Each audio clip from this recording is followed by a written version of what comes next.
Sonnet number 29 जिन्होंने लिखा है विलियम शेक्सपियर। ये इंग्लिश में बहुत बड़ी उपलब्धि कर सकते हैं। विलियम शेक्सपियर ने बहुत सारे ऐसे सोनेट लिखे। टोटल अगर हम डिस्कस करेंगे तो 154 सोनेट्स हैं, फिर 26 सोनेट्स जिन्होंने डार्क राइटिंग पर ये किया था, ठीक है। लेकिन आज हम डिस्कस करने वाले हैं सोनेट नंबर 29 को।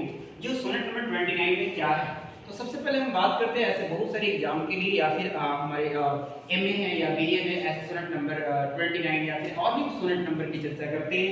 तो आज हम सोनेट नंबर 29 का कुछ फर्स्ट 4 लाइंस पर हम लोग डिस्कस करने वाले हैं। तो यहाँ पे आप देखेंगे when in disgrace with fortune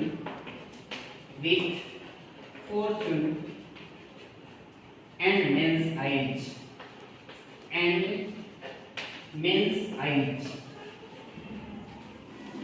I all alone be with my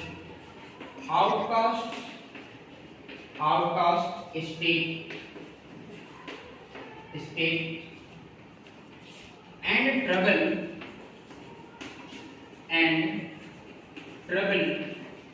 deep heaven with my bootless courage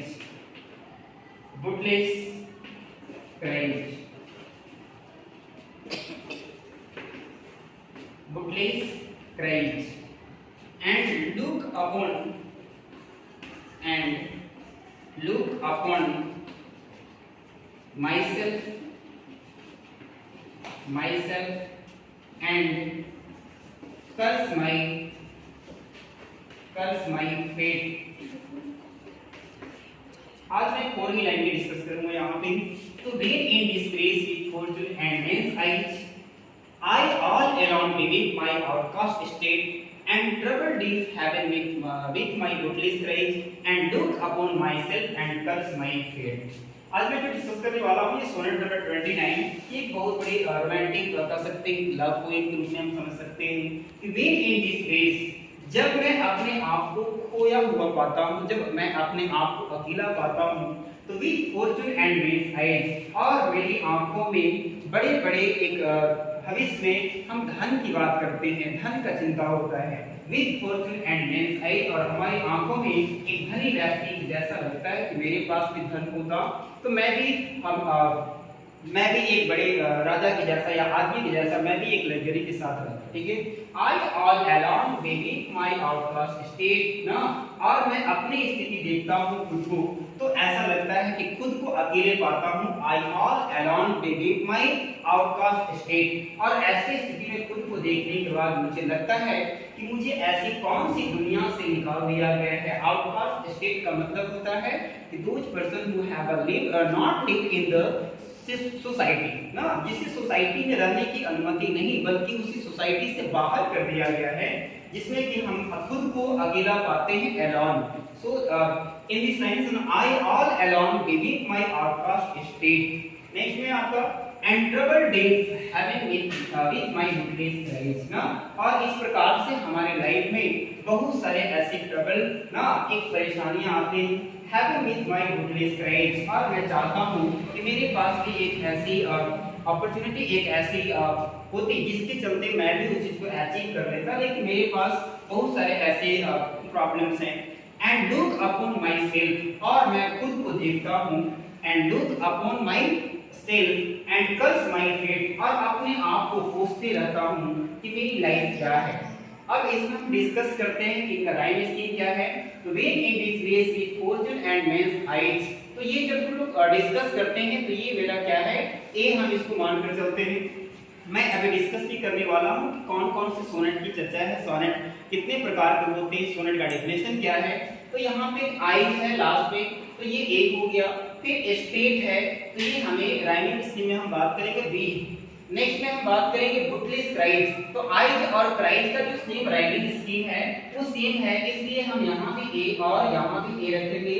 और आपका लास्ट है कि and look upon myself and curse my fate. तो यहाँ पे स्टेट और यहाँ पे फेट, सो राइमिंग स्कीम यहाँ पे क्या होगा, बी होगा। तो अभी हम लोग डिस्कस किए कि फर्स्ट सोनेट नंबर 29 का फर्स्ट 4 लाइंस में हम डिस्कस स्टैंजा फर्स्ट की बात कर रहे हैं, जिसमें कि राइमिंग स्कीम है ए बी और ए बी ना। अब हम लोग डिस्कस करने वाले हैं कि सोनेट क्या होता है, सोनेट की क्या है। तो सोनेट में भी अगर हम डिस्कस करें तो sonnet is a little sound of a poem ना। इस किसी भी सॉन्ग का, किसी भी पोएम का, चलिए हम लोग डिस्कस करते हैं सोनेट के बारे में भी।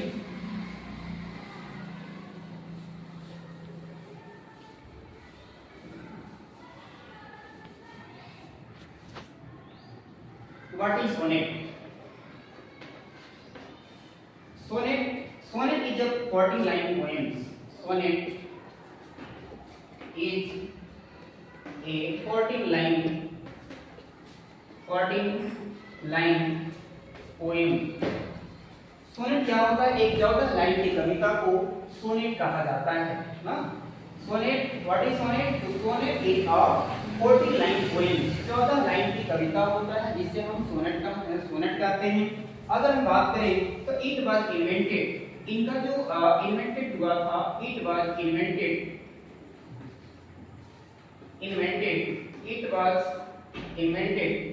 बाय द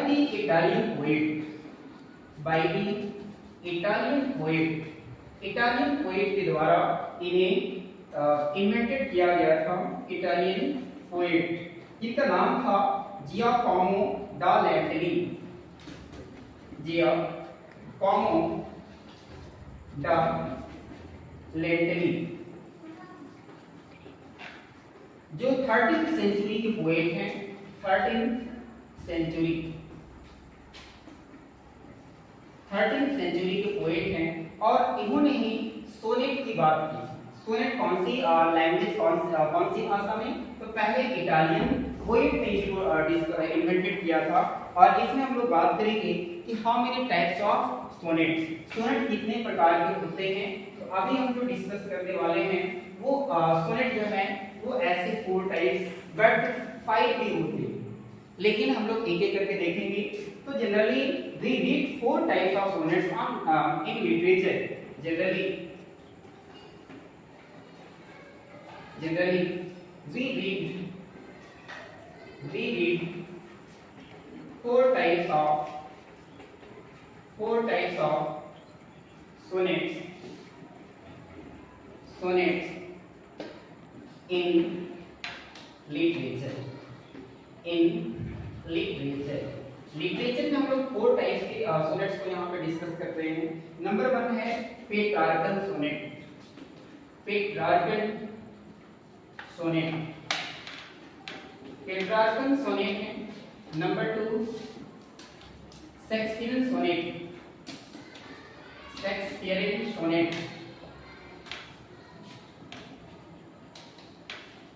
नंबर 3 स्पेंसरियन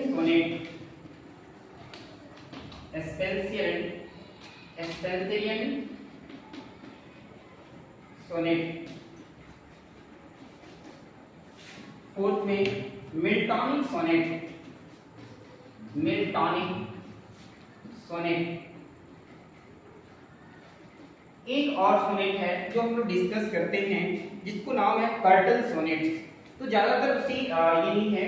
5 में अगर हम बात कर लें तो कर्टल की बात करेंगे, CURTAA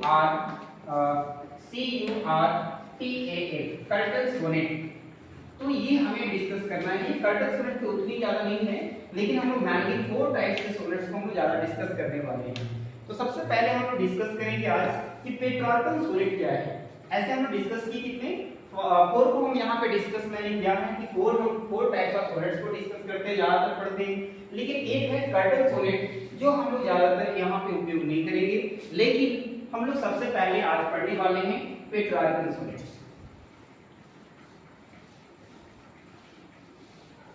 ये पेट्रार्कल सोनेट क्या है? पेट्रार्कल सोनेट की अगर मैं डिस्कस करूं तो पेट्रार्कल सोनेट को जो डिवाइड हुआ है, दोनों का जो मिला है वो ऑक्टेव में, ऑक्टेव। और अगर हम बात करेंगे तो सेस्टेट की चर्चा करेंगे। ये ऑक्टेव और सेस्टेट क्या होता है? तो ऑक्टेव की अगर हम बात करें ऑक्टेव में, तो ऑक्टेव का मीनिंग होता है 8 लाइंस, और सेस्टेट की लाइन अगर हम बात करें तो 6 लाइंस होता है ना।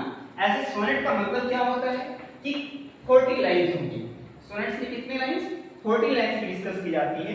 लेकिन हम लोग पेट्रार्कल सोनेट की अगर बात करें तो यहाँ पे ऑक्टेव और सेस्टेट में डिवाइड होता है।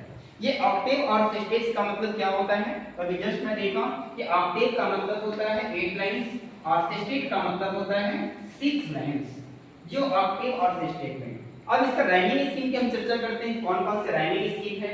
तो राइमिंग स्कीम में हम बात करेंगे A B A B, A B A B and C D E, C D E. इस प्रकार से राइम स्कीम हम लोग डिस्कस करेंगे पेट्रार्कल सोनेट में। तो ए बी ये 4 हुआ और ये 4, दोनों मिलकर के यानी ये 8 हो गए, और सी डी ई और सी डी ई ये मिलकर क्या है? 6 हो गए। तो 8 + 6 = हाउ मेनी लाइंस?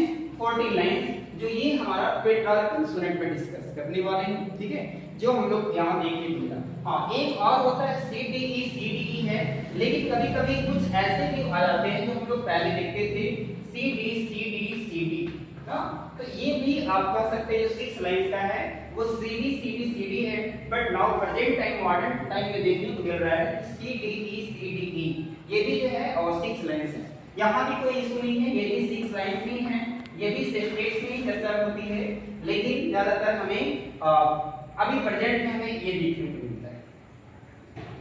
नेक्स्ट हम बात करेंगे English sonnets were introduced.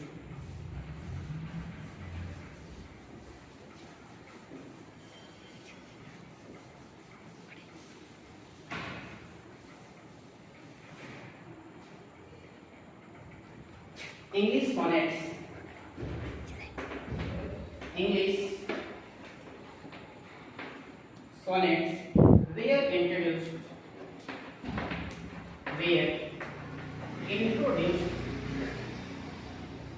by Thomas White,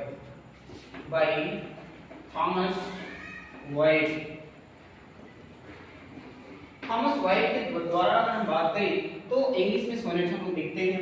next हम बात करेंगे ये कब हुआ था, तो इन 16th सेंचुरी, इन 16th सेंचुरी 16वीं शताब्दी में हम बात करेंगे थॉमस वाइट ने पहली बार इंग्लिश सोनेट को इंट्रोड्यूस किए थे, जिसमें कि बताए थे एंड हेनरी, और इनके साथ और भी रहे Henry Howard,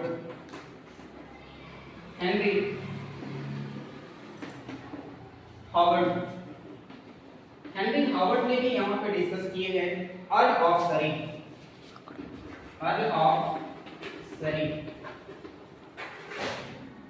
develop the rhyme scheme. और जिन्होंने डेवलप किया था राइम स्कीम को, डेवलप द राइम